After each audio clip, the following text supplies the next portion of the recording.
मंचस्थ मौजूद विद्वज्जन,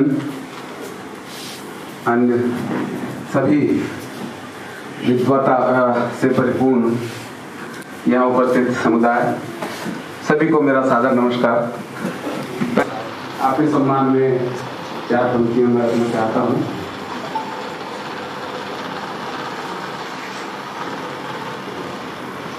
आज की शाम को करबद्ध नमन करता हूँ, आज की शाम को करबद्ध नमन करता हूँ,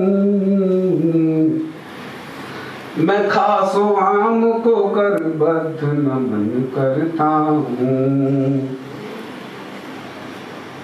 आपने संत कवि को मिला दिया जग से, आपने संत कवि को मिला दिया जग से, आपके काम को करबद्ध नमन करता हूँ। बहुत शुक्रिया। संत गंगादास का ये पद मैं बचपन से गाता रहा हूँ और मेरा सौभाग्य मिला इस संस्थान के जरिए। आइए आपके बीच रखने की कोशिश है। जैसे गाया करते थे वैसे मैं सीखा हूँ।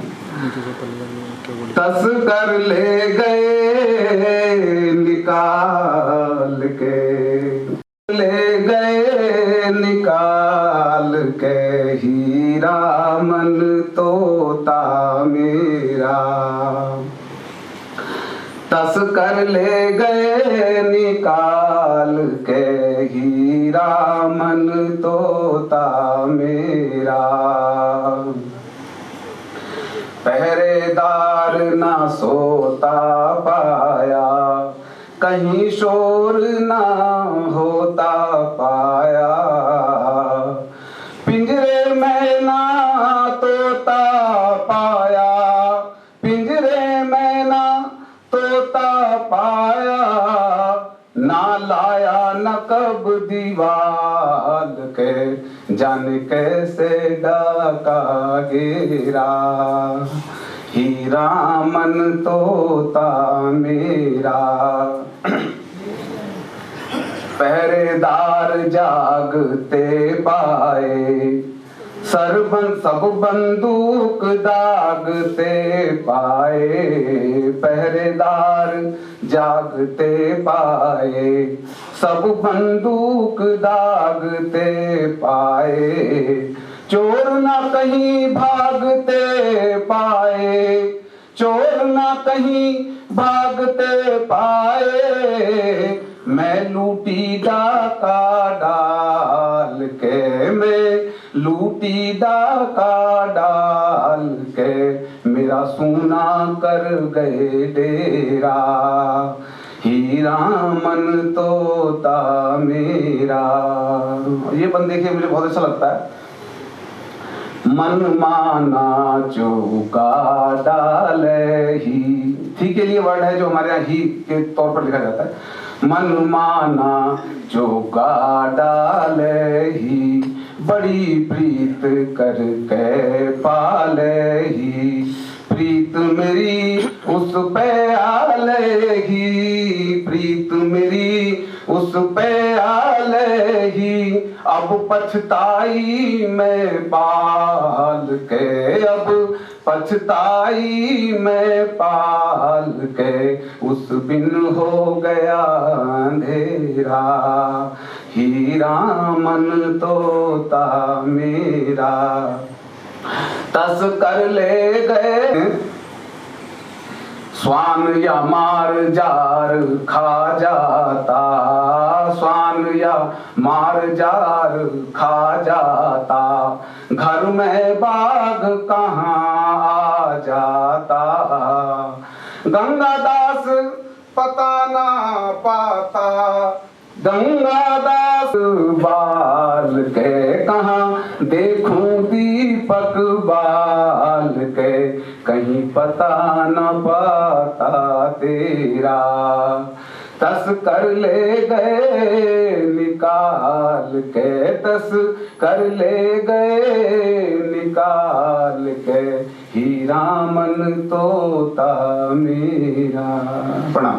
सुरेश जी और गंगादास जी की इन रिकॉर्डिंग्स को YouTube पर अपलोड कर सकते हैं ताकि हम इन वाणियों को समाज के प्रत्येक वर्ग तक पहुंचाएं, ताकि इन वाणियों द्वारा वे भी कुछ ना कुछ ग्रहण कर सकें। ये वीडियो पुस्तक होगा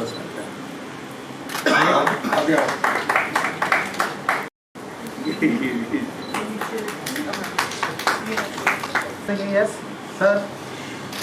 Wait.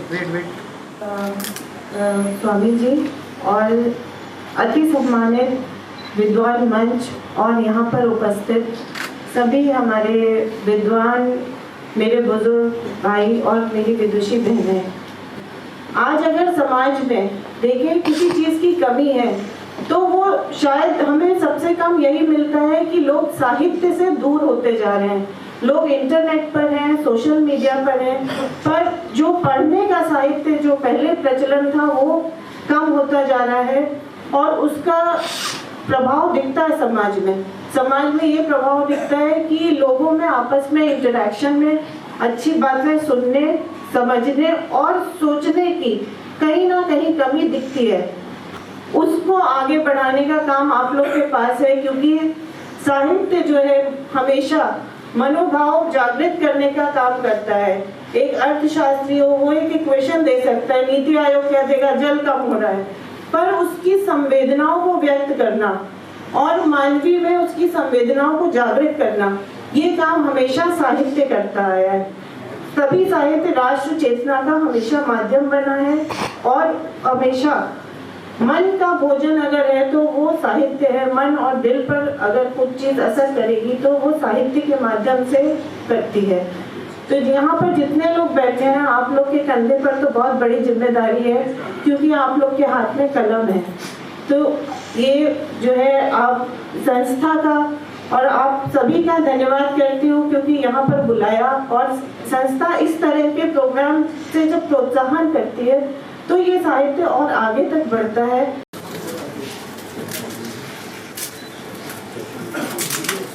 निर्बंध कर दो, बंद से निर्बंध कर दो।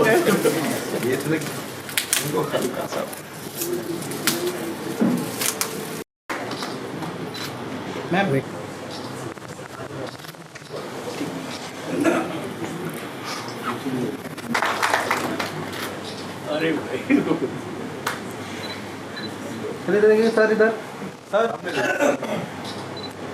प्रसन्नता का विषय है कि आज डॉक्टर जगन्नाथ हंस का हम स्वागत समारोह मनाया जा रहा है। दरअसल में जब सर्वप्रथम प्रारंभ में गंगादास के साहित्य के विषय में उनको जानकारी मिली और उस पर उनको शोध करना था, उस समय गंगादास की जन्मभूमि के विषय में कुछ जानकारी प्राप्त करनी थी, क्योंकि गंगादास जी उदासीन संप्रदाय से संबंधित थे। तो उनको ऐसा था कि उदासीन संप्रदाय के किसी संत से इसकी कुछ विशेष जानकारी मिलेगी। तो हम लोगों ने प्रयास करके गंगादास जी की जन्मभूमि का पता लगाया, लेकिन जो ज्ञान खास करके गंगादास जी के विषय में इनको रहा, शायद संप्रदाय के किसी भी व्यक्ति को नहीं था। बिल्कुल अज्ञात से थे गंगादास जी। और इसके साथ साथ जो उसके बाद उन्होंने शोध किया, और शोध में उदासीन संप्रदाय के विषय में जो जानकारी इन्होंने प्राप्त की, शायद मेरे को भी नहीं थी। इतना विस्तार से उन्होंने इस प्रकार का अध्ययन किया और काफ़ी मेहनत किया उन दिनों में।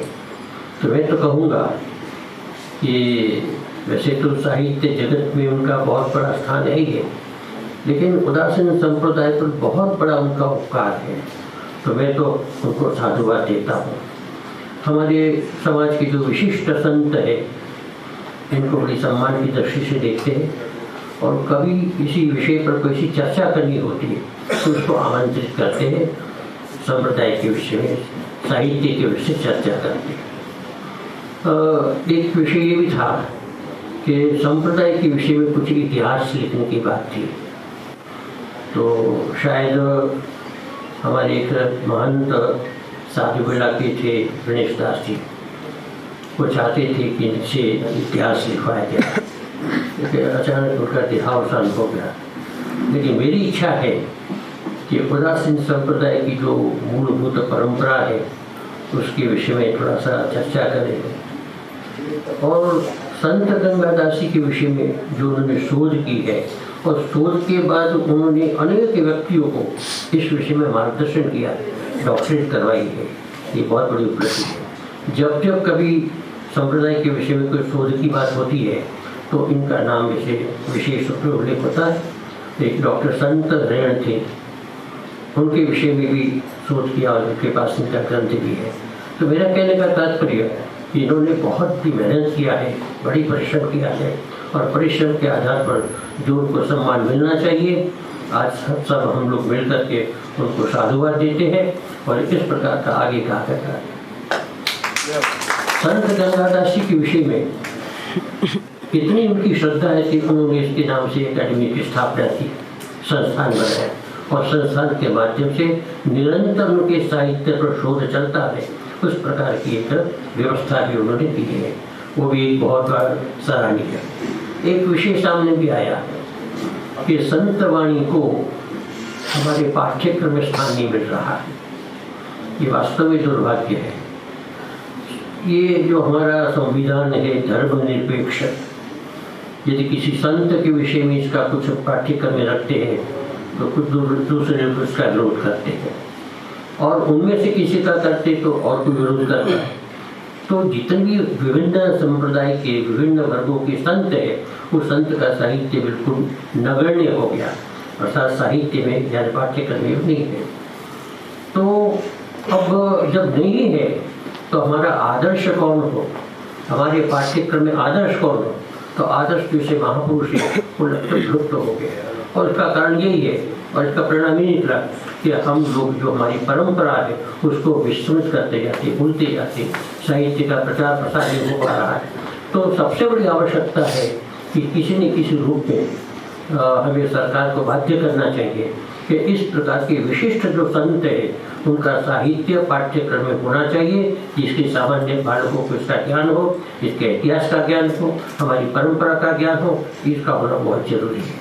तो मैं अधिक न कहते हुए मैं डॉक्टर हंस को बहुत साधुवाद देता हूँ, और मैं उनका बहुत उपकृत हूँ कि मुझे भी इस रास्ते पर लगाया। ओम शांति। उनका अभिनंदन करें।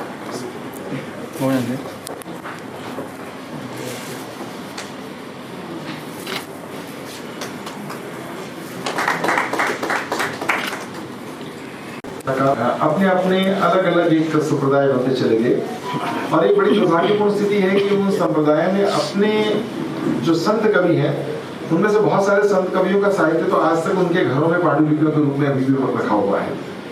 मुझे याद है हमारे कॉलेज के संगीतालीन कॉलेज के हमारे अध्यापक डॉक्टर उमेश चंद वर्मा जी एक बार वृंदावन गए, और वृंदावन में जाते हुए अचानक मलूक पीठ में किसी से बातचीत करते हुए पता चला कि एक पांडुलिपि मलूक दास जी की अभी भी ऐसी है जो अभी प्रकाशित नहीं हुई। उन्होंने बड़ा आग्रह किया, जो वहाँ के संत थे जो उस पीठ को चला रहे थे, उन्होंने कहा कि नहीं मैं ये पुस्तक देना नहीं चाहता।